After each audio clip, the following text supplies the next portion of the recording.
E. 800 degrees Fahrenheit. That's about 980 degrees Celsius. Hotter than the lava flowing from many active volcanoes out there. And that temperature is maintained steadily inside a sealed steel chamber.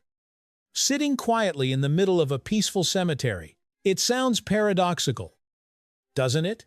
A place associated with silence houses a machine operating at nearly 10 degrees Celsius, hot enough to make a steel bar glow red in a blacksmith's forge. The real question isn't, why is it so hot? It's, why does it have to be that hot? If the goal were simply to burn, wouldn't a campfire be enough? This is where mechanical logic steps in, colder and more precise than most people expect. Inside a cremation chamber, you won't find exposed metal walls. The interior is lined with specialized refractory bricks, typically alumina or silica-based materials capable of withstanding temperatures above 1 degree. To put that into perspective, these are similar to the linings used in steel-making furnaces, places where metal melts like butter. Ordinary concrete would crack and crumble after only a few operating cycles because of thermal expansion. Each time the chamber heats, from room temperature to nearly 1 degree, materials expand significantly. A 1-meter steel beam can lengthen by almost 1 centimeter. It may sound minor, but in a sealed structure, that margin is enough to warp the frame if not properly engineered. That's why cremation chambers are built with expansion joints, multi-layer insulation, and automated temperature control systems. The heat source comes from high-pressure gas burners. When ignited, the flame does not directly engulf the body. Instead, it creates a circulating vortex of extremely hot air. You can picture it as a massive convection oven, except operating at 4 to 5 times the temperature of the oven in your kitchen. So why stabilize the temperature at around 100 degrees? Because below that threshold, soft tissue does not fully oxidize. Oxidation means carbon in the body combines with oxygen to form carbon dioxide. If the temperature is insufficient, the process becomes incomplete, leaving unwanted residues. Temperature sensors and control systems ensure minimal fluctuation. That stability is what allows the process to occur efficiently, evenly, and safely. But before the burners are even activated, there is a step that rarely gets mentioned. A modern human body is no longer purely biological in the way it was 200 years ago. Pacemakers, titanium hip joints, surgical screws, dental ceramics. If all of these enter a 10 degrees Celsius environment, what happens? Pacemakers contain lithium batteries. Lithium exposed to extreme heat can explode, and no one wants a small explosion inside a sealed combustion chamber. For this reason, medical electronic devices must be removed beforehand. This is not a minor detail. It is a mandatory safety procedure. Metals like titanium and stainless steel do not burn at these temperatures.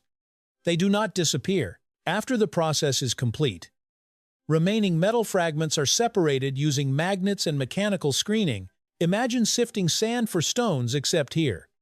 The stones are artificial joints. You can see now, cremation is not simply burning something. It operates more like a compact industrial system, where every detail is calculated to reduce risk and optimize efficiency. After roughly 2 hours, much faster than natural decomposition in soil, which can take decades, what remains is not what many people imagine. We often say ashes, picturing the soft gray powder left after a pile of firewood burns. The reality is different. At 100 degrees, soft tissues, which are about 60% water, evaporate and oxidize. Carbon becomes gas. Hydrogen bonds with oxygen to form water vapor. What remains is primarily skeletal structure. Human bones contain high concentrations of minerals, especially calcium phosphate. This mineral does not burn like wood. It simply becomes brittle under extreme heat. When the process ends, what remains are white-gray bone fragments. Not powder, not fine ash, just mineral framework, stripped of its organic components. An average adult weighing 60–80 kilograms typically leaves behind about 3 to 3 kilograms of solid material, less than 5% of the original body mass. That number sounds small.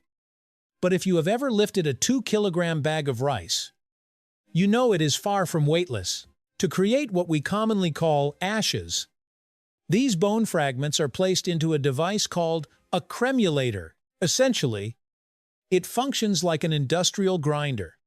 There is no flame involved at this stage, only mechanics. The fragments rotate and impact against each other until they become a uniform, fine, granular material.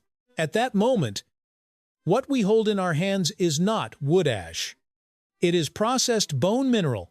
It may sound clinical, perhaps even dry, but precision is what allows us to understand the process accurately. So, where does the rest of the body go? The water, the carbon, the molecules? Think of the human body as a chemical assembly of water. Carbon, oxygen, and nitrogen. When temperatures approach 1, Kong Dang, Ys22 Temend, water vaporizes almost instantly. If you've seen water boil at 100 degrees Celsius, imagine nearly 10 times that energy. Carbon in soft tissue reacts with oxygen to form carbon dioxide. These gases exit through an emissions treatment system. Complex organic compounds break down into simpler molecules. The entire process takes about 2 hours, dramatically faster than the decades required for biological decomposition in nature. In other words, we do not disappear. We transition from solid and liquid into gas and mineral solid in a shorter time frame. Physics does not allow matter to vanish. It only changes form and location. There is a quiet reassurance in that idea. The body once consisted of water, carbon from plants, minerals from soil, and ultimately, it returns to that cycle, simply accelerated by technology. That 800 degrees Fahrenheit machine is not a symbol of destruction. It is a system designed with clear mechanical logic, safety protocols, and precise engineering. It reflects how humans use technology to manage a process that ultimately belongs to nature. If you once thought a cremation chamber was just a large furnace, perhaps you now see it as a carefully calculated mechanical structure, engineered down to the millimeter and the degree Celsius. And if the hidden design behind the things we tend to avoid fascinates you, perhaps next time we should talk about another machine, one just as hot that appears in your kitchen every single day. Who knows? It might contain logic even more intriguing than 100 degrees Fahrenheit.